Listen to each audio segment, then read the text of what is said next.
Hello, everyone. This is Nisa, Something Beautiful Handcrafts. And so I was setting up for this video, and it's been a long time since I started making videos, and a long time, well, a fairly decent time since I started spinning.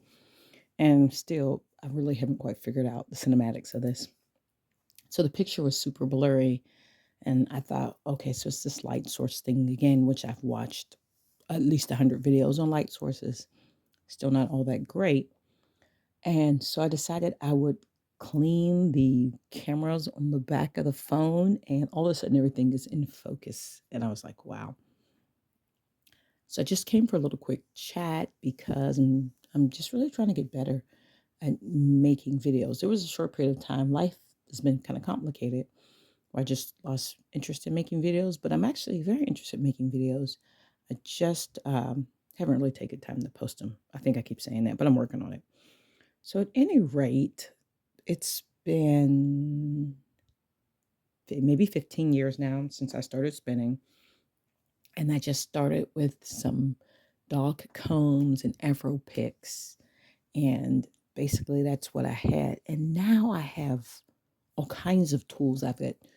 Maybe I should do a video on all the tools I've collected over the past couple of years, but I've got two different drum carders and a hackle. And I had Viking combs, except I lent them to someone and they never returned them. And I have a blending board and actual hand carders now. And still, I prep my fiber basically the same way I prepped it when you first met me, like 10 something plus years ago. I've actually, with all of the items I've never found a way that I enjoy spinning the fiber more than I have by flicking. And just in case you just met me, let me show you what I mean.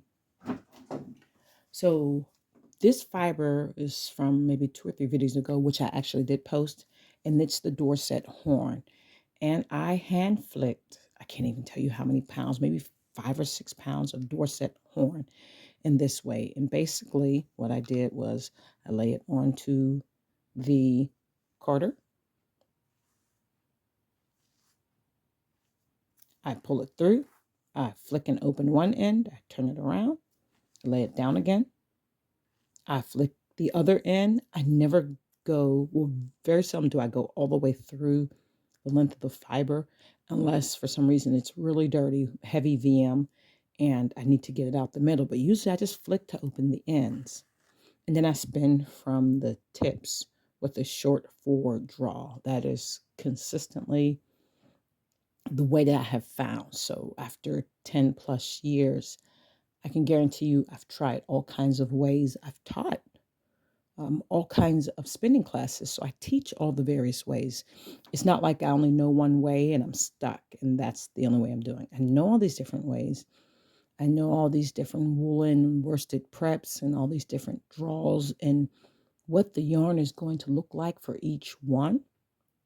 But my preferred method is just flick the tips and short forward draw, occasionally short backwards draw, but most of the time it is a short forward draw to spin a very tight and stable worsted yarn. And my preference, unless I'm doing a different textured yarn, I don't call them art yarns. All yarn is art. It's a textured yarn. Unless I'm spinning a textured yarn, that's going to be consistently my spin, and that's what I like out of yarn. So all these tools, and this is where I mostly use them. I use the drum carder when I am blending fibers, which is very rare, or I am making bats. And I only make bats to sell, and I don't do a lot of selling. So those poor things, they were in the basement and they started to rust. And then they were out in the garage. And at this point, it's another house where the property was vacant. You know how it is when you first move in, you've got creatures. So I'm concerned about the creatures damaging them. So I'm going to bring them back upstairs into the half studio room. So it's just always these guys. They're so portable, they're so easy. And I let me show you. So I'm gonna make some room on this table.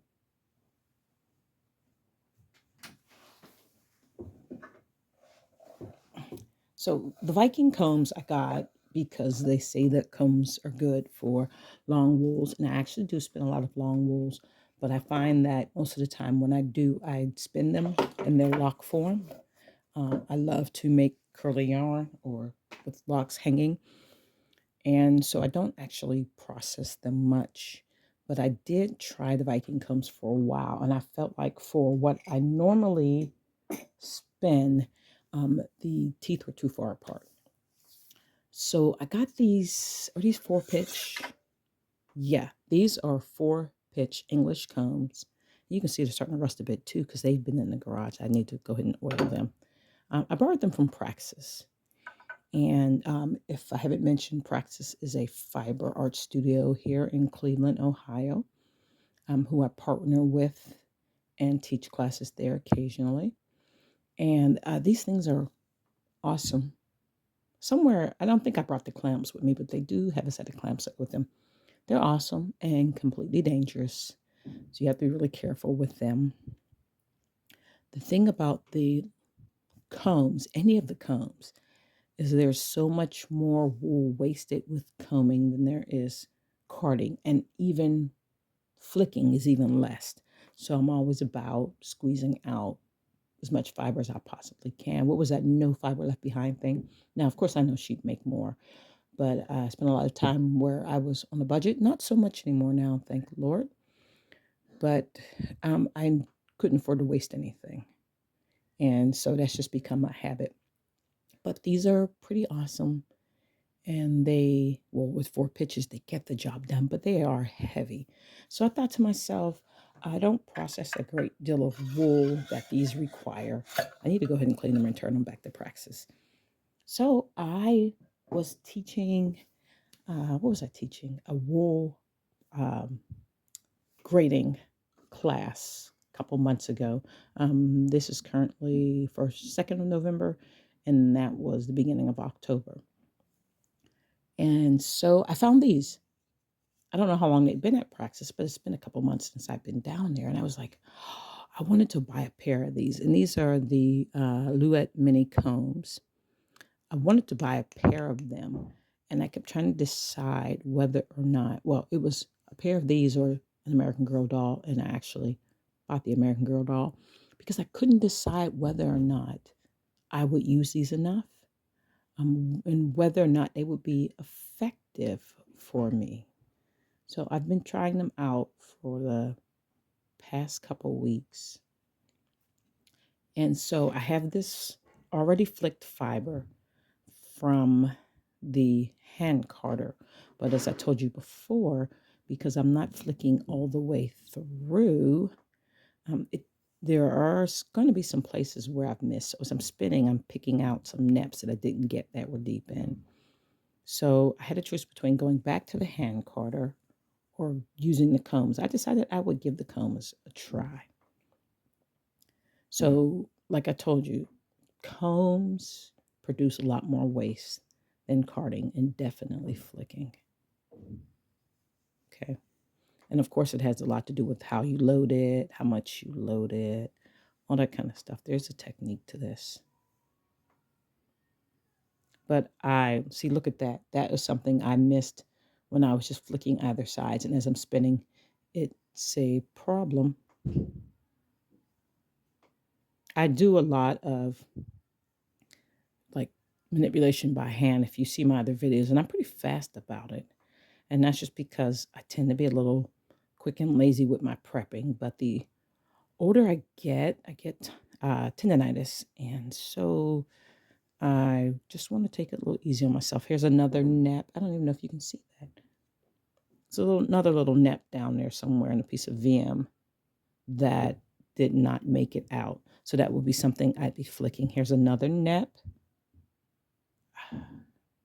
Like I don't know, it's barely visible on the camera, but let me go ahead and pick it out for you. You can see it now. Look at that. And another one over here. and they just need to be removed. Okay, so I probably should stop right about here, though I can get more on there. And I'm just doing the whole making passes thing. Okay, getting into it.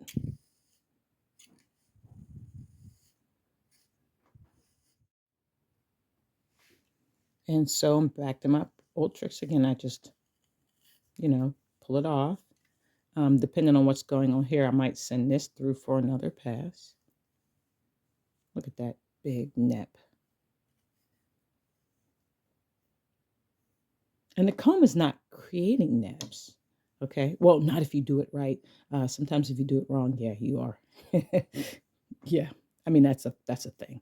But for me, it's not creating nibs. It's just finding the ones. Now, these combs are fine enough to do what I need them to do. I can't remember from looking at the website if they get any finer than this. I don't know, but they are fine enough to do what I need them to do, and they are relatively lightweight. And I actually find them to be very, very useful.